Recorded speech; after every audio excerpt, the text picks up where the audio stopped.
فتلقى آدم من ربه كلمات فتاب عليه إنه هو التواب الرحيم۔ ترجمہ: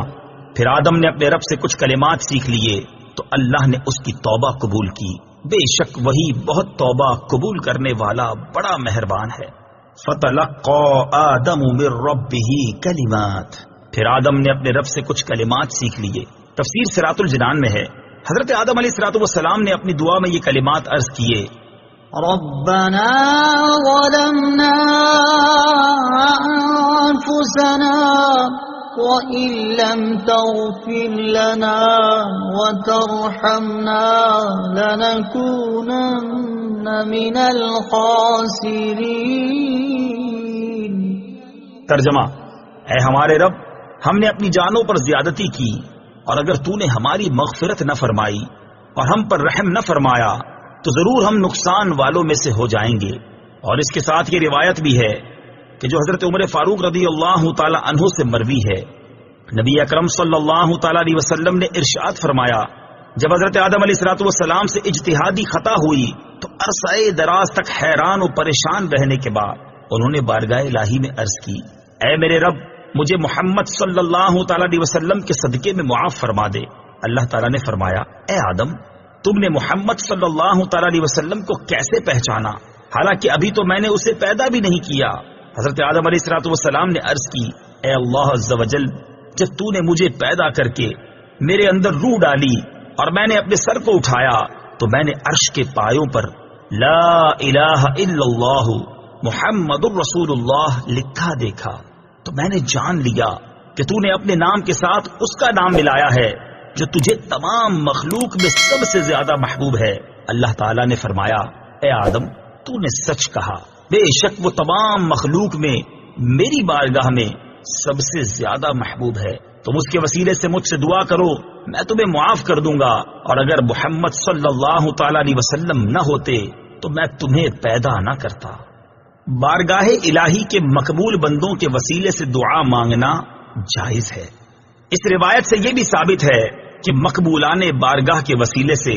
بحق کے فلاں اور بجاہ فلاں کے الفاظ سے دعا مانگنا جائز، اور حضرت آدم علیہ السلام کی سنت ہے۔ یہ یاد رہے کہ اللہ تعالیٰ پر کسی کا حق واجب نہیں ہوتا، لیکن وہ اپنے مقبولوں کو اپنے فضل و کرم سے حق دیتا ہے، اور اسی فضل و کرم والے حق کے وسیلے سے دعا کی جاتی ہے۔ اس طرح کا حق صحیح احادیث سے ثابت ہے، جیسے بخاری میں ہے: جو اللہ اور اس کے رسول پر ایمان رکھے اور نماز قائم کرے اور رمضان کے روزے رکھے تو اللہ عز و جل پر حق ہے کہ اسے جنت میں داخل کرے۔ توبہ کا مفہوم اور اس کے ارکان۔ آیت میں توبہ کا لفظ ہے، یہ لفظ جب اللہ تعالیٰ کے لیے آئے تو اس کا معنی اللہ تعالیٰ کا اپنی رحمت کے ساتھ بندے پر رجوع کرنا ہے یا بندے کی توبہ قبول کرنا ہے، اور یہ لفظ جب بندے کے لیے آئے تو دوسرے مفہوم میں ہے۔ توبہ کا اصل مفہوم اللہ تعالیٰ کی طرف رجوع کرنا ہے۔ امام نووی رحمت اللہ تعالی علیہ کے کلام کا خلاصہ ہے کہ توبہ کی 3 شرائط ہیں۔ نمبر 1، گناہ سے رک جانا۔ نمبر 2، گناہ پر شرمندہ ہونا۔ نمبر 3، گناہ کو چھوڑ دینے کا پختہ ارادہ کرنا۔ اگر گناہ کی تلافی اور تدارک ہو سکتا ہو تو وہ بھی ضروری ہے۔ جیسے اگر کسی نے نمازیں چھوڑی ہوں تو اس کی توبہ کے لیے پچھلی نمازوں کی قضا پڑھنا بھی ضروری ہے۔ یوں ہی کسی نے دوسرے کا مال چوری یا غصب یا رشوت کے طور پر لیا ہے تو توبہ کے لیے مال واپس کرنا بھی ضروری ہے۔ قُلْنَا اهْبِطُوا مِنْهَا جَمِيعًا فَإِمَّا يَأْتِيَنَّكُم مِّنِّي هُدًى فَمَن تَبِعَ هُدَايَ فَلَا خَوْفٌ عَلَيْهِمْ وَلَا هُمْ يَحْزَنُونَ وَالَّذِينَ كَفَرُوا وَكَذَّبُوا بِآيَاتِنَا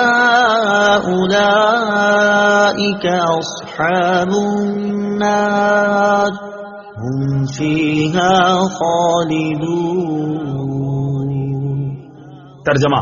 ہم نے فرمایا تم سب جنت سے اتر جاؤ، پھر اگر تمہارے پاس میری طرف سے کوئی ہدایت آئے تو جو میری ہدایت کی پیروی کریں گے انہیں نہ کوئی خوف ہوگا اور نہ وہ غمگین ہوں گے، اور وہ جو کفر کریں گے اور میری آیتوں کو جھٹلائیں گے وہ دوزخ والے ہوں گے، وہ ہمیشہ اس میں رہیں گے۔ فمن تبع ہدایا، تو جو میری ہدایت کی پیروی کریں۔ تفسیر صراط الجنان میں ہے، ہدایت الہی کے پیروکاروں کے لیے بشارت ہے کہ انہیں نہ تو قیامت کی بڑی گھبراہٹ کا خوف ہوگا اور نہ وہ غمگین ہوں گے،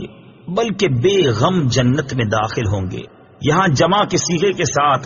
سب کو اترنے کا فرمایا۔ اس میں حضرت آدم علیہ الصلوۃ والسلام اور حضرت حوا رضی اللہ تعالی عنہا کے ساتھ ان کی اولاد بھی مراد ہے، جو ابھی حضرت آدم علیہ الصلوۃ والسلام کی پشت میں تھی۔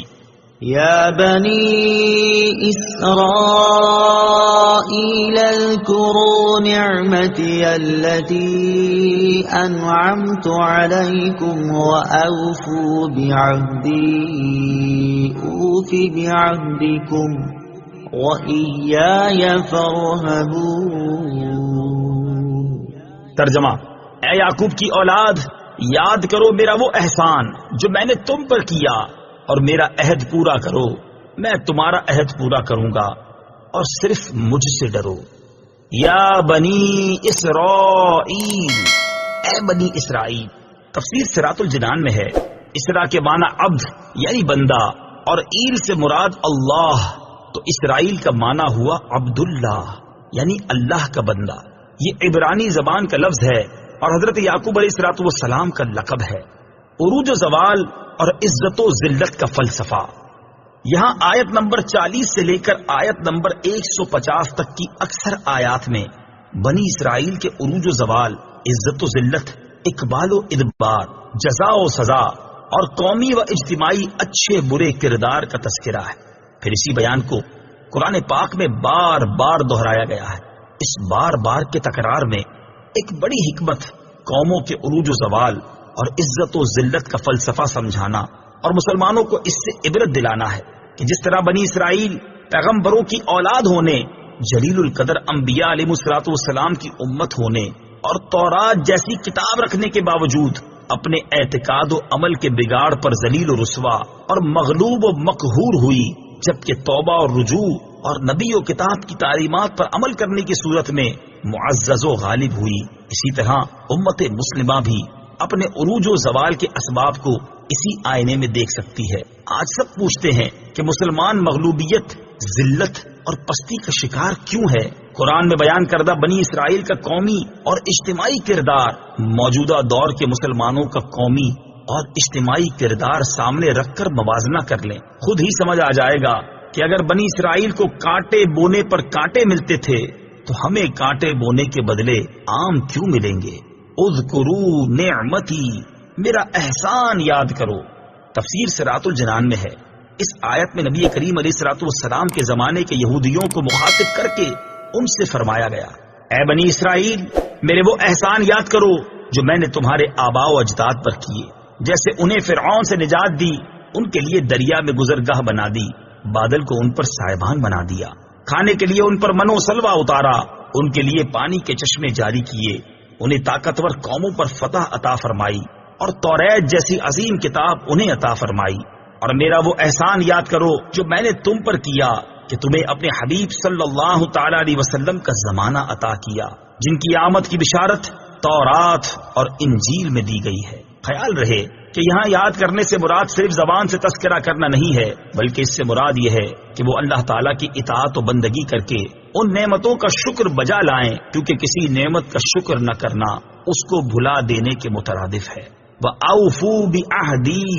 اور میرا عہد پورا کرو۔ تفسیر صراط الجنان میں ہے، یعنی اے بنی اسرائیل، تم میرے حبیب علیہ الصلوۃ والسلام پر ایمان لا کر وہ عہد پورا کرو جو تم نے مجھ سے کیا، اور میں اس کے ثواب کے طور پر تمہیں جنت میں داخل کر کے تمہارے ساتھ کیا ہوا عہد پورا کروں گا۔ اور اپنے عہد کو پورا کرنے کے معاملے میں کسی اور سے ڈرنے کے بجائے صرف مجھ سے ڈرو۔ اس آیت میں جس عہد کا ذکر ہے اس کے بارے میں ایک قول یہ ہے کہ اس سے مراد وہ عہد ہے جو سورہ مائدہ میں یوں مذکور ہے، وَلَقَدْ أَخَذَ اللَّهُ مِيثَاقَ بَنِي إِسْرَائِيلَ وَبَعَثْنَا مِنْهُمُ 12 نَقِيبًا وَقَالَ اللَّهُ إِنِّي مَعَكُمْ لئن أقمتم الصلاة وآتيتم الزكاة وآمنتم برسلي وعزرتموهم وأقرضتم الله قرضا حسنا لأكفرن عنكم سيئاتكم ولأدخلنكم جنات تجري من تحتها الأنهار فمن كفر بعد ذلك منكم فقد ضل سواء السبيل۔ ترجمہ: بے شک اللہ نے بنی اسرائیل سے عہد لیا اور ہم نے ان میں 12 سردار قائم کیے، اور اللہ نے فرمایا بے شک میں تمہارے ساتھ ہوں اگر تم نماز قائم رکھو اور زکوٰۃ دیتے رہو اور میرے رسولوں پر ایمان لاؤ اور ان کی تعظیم کرو اور اللہ کو قرض حسن دو تو بے شک میں تم سے تمہارے گناہ مٹا دوں گا اور ضرور تمہیں ان باغوں میں داخل کروں گا جن کے نیچے نہریں جاری ہیں۔ تو اس عہد کے بعد تم میں سے جس نے کفر کیا تو وہ ضرور سیدھی راہ سے بھٹک گیا۔ دوسرا قول یہ ہے کہ اس سے وہ عہد مراد ہے جو اللہ تعالیٰ نے حضرت موسیٰ علیہ السلام کے ذریعے بنی اسرائیل سے لیا کہ میں آخری زمانے میں حضرت اسماعیل علیہ السلام کی اولاد میں ایک نبی کو بھیجنے والا ہوں، تو جس نے ان کی پیروی کی اور اس نور کی تصدیق کی جسے وہ لے کر آئے تو میں اس کے گناہ بخش دوں گا اور اسے جنت میں داخل کروں گا اور اسے دگنا ثواب عطا کروں